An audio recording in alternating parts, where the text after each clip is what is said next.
Құрметті қауым, 10 тамызда елімізде Абай күні аталып өтіледі.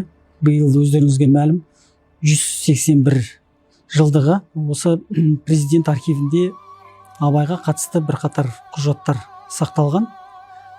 Солардың ішінде ерекше назар аударуға тұрарлық құжаттың бірі ол Абай туралы редколлегияның мәжілісі. Бұл құжат 1944 жылы 20 қарашада дайындалған екен. Құжаттың түрі хаттама түрінде берілген, қазақ тілінде құжат. Бұл жерде бір айта кететін мәселе, 1944 жылы бұл соғыстың кезі болатын, дегенмен Абайдың 100 жылдығына байланысты үлкен дайындықтар жүргізіліп, ол мемлекеттік деңгейдегі комиссия арқылы жүзеге асырылған болатын.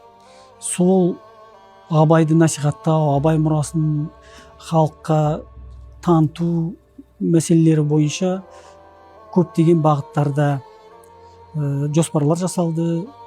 Солардың бірі ол Абайдың ғылыми өмірбаянын халыққа таныстыру болатын. Енді әлбетте Абайдың ғылыми өмірбаяны туралы жазушы Мұхтар Әуезовке жүктелген болатын. Сол комиссияның, жаңа жоғарыда аталып өткен комиссияның шешімімен. Енді осы құжатқа тоқталатын болсақ, редколлегия мүшелері Нығмет Сауранбаев, Мұхтар Әуезов, Сәбит Мұқанов, Есмағамбет Исмаилов және Митрофант Сильченко сияқты азаматтар, ғалымдар болған. Сонымен бірге сол мәжіліске қатысқан Тәжібаев, Нұртазин, Жақыпбаев, Маметова, Шойынбаев сияқты зерттеушілер, азаматтар болған екен. Енді бұл құжаттың құндылығы неде дегенге тоқталатын болсақ, бұл құжатта Абай өмірбаянына қатысты, оның ғылыми негізделуіне қатысты пікірталастар жүргізілген. Соның ішінде Абайды насихаттауда, оның мұрасына тоқталған кезде қандай бағытта, идеологиялық тұрғыда қалай жүзеге асырылу керек деген мәселелер кең пікірталастар тудырған.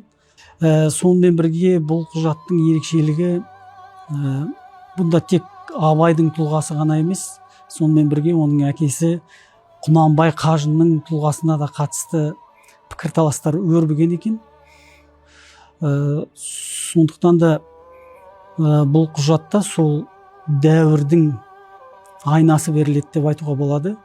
Архивтердің біздің ұлттық тарих үшін, жалпы қоғам үшін маңызы өте зор. Осындай құжаттар арқылы біздің ұлттық бірегейлігіміз, біздің тарихымыздың, мемлекеттілігіміздің маңызды қырларын ашуға, дәйектеуге, дәлелдеуге үлкен негіз бола алады. Сондықтан да архивтің қоғам үшін, мемлекет үшін фундаменталды маңызы бар.